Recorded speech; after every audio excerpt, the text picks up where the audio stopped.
Welcome to Nasdaq Trade Talks. I'm your host, Jill Malandrino, Global Markets Reporter at Nasdaq. Joining me at the market site in Times Square, we have Bob Hebron. He's a partner over at Practus. Bob, it's great to have you with us at the market site. And we're going to talk a little about some of the challenges that life insurers face today. What are they in today's environment?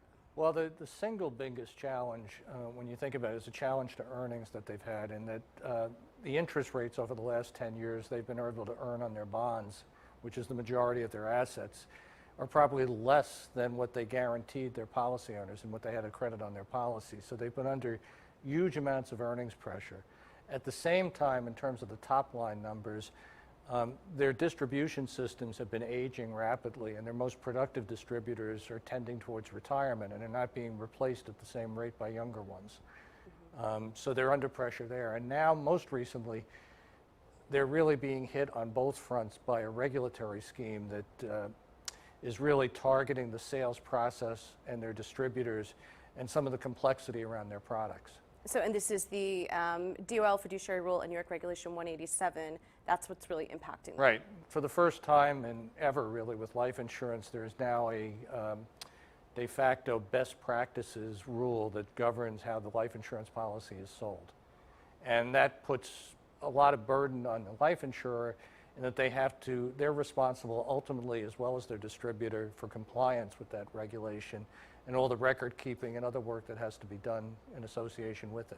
Which of those regulatory initiatives has the most impact to potentially affect life Well, insurance? the industry was pretty successful in fighting off the most onerous parts of the DOL regulation that ultimately went into effect. And that DOL regulation has limited impact on life insurance itself. It has more of an impact on retirement products and annuities. Reg 187, on the other hand, is a broadside directly to the fundamental basis of how life insurance is sold in the state of New York, which is, a disproportionately large impact on the overall U.S. life insurance sales, given the amount of policies sold in the state. All right, so what can life insurers do to counteract these challenges?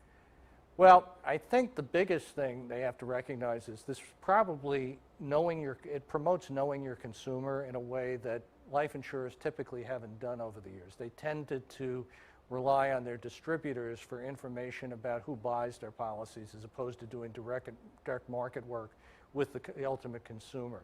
Now they really have no choice but to understand what motivates the ultimate consumer to buy and what makes that a suitable purchase. And then I think there's a challenge there in order to comply. Product innovation and differentiation is going to become more and more important, because if you can tie suitability to something special you're doing with your product, it becomes a lot easier to justify the sale on a suitability standard. Whereas if you don't have something distinctive about your policy, you could at the end of the day be viewed as a commodity, and suitability is determined by price. All right, thank you so much for joining us at Market Site. And thank you for joining me on Trade Talks. I'm Jill Malandrino, Global Markets Reporter at Nasdaq.